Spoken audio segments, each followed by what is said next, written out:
కీర్తనల గ్రంథము 84వ అధ్యాయము.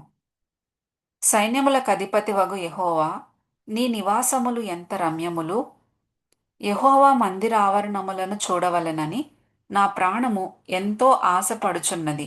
అది సొమ్మసిల్లుచున్నది. జీవము గల దేవుని దర్శించుటకు నా హృదయమును నా శరీరమును ఆనందముతో కేకలు వేయుచున్నవి. సైన్యములకధిపతివగు యెహోవా, నా రాజా, నా దేవా, నీ బలిపీఠమునొద్దనే పిచ్చుకలకు నివాసము దొరికెను. పిల్లలు పెట్టుటకు వానకోవెలకు గూటి స్థలము దొరికెను.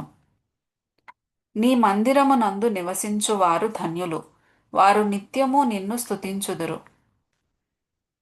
నీ వలన బలమునొందు మనుష్యులు ధన్యులు. యాత్ర చేయు మార్గములు వారికి అతి ప్రియములు. వారు బాకా లోయలో బడి వెళ్ళుచు దానిని జలమయముగా చేయుదురు. తొలకరి వాన దానిని దీవెనలతో కప్పును.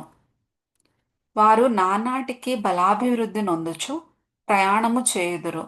వారిలో ప్రతివాడును సియోనులో దేవుని సన్నిధిని కనపడును. యెహోవా, సైన్యములకధిపతివగు దేవా, నా ప్రార్థన ఆలకింపుము. యాకోబు దేవా, చెవియొగ్గుము. దేవా, మా కేడెమా, దృష్టించుము.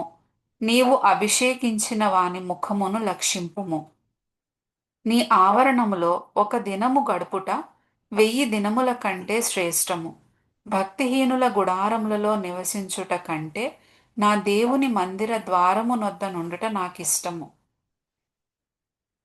దేవుడైన యెహోవా సూర్యుడును కేడెమునై ఉన్నాడు. యెహోవా కృపయు ఘనతయు అనుగ్రహించును. యథార్థముగా ప్రవర్తించు వారికి ఆయన ఏ మేలును చేయక మానడు.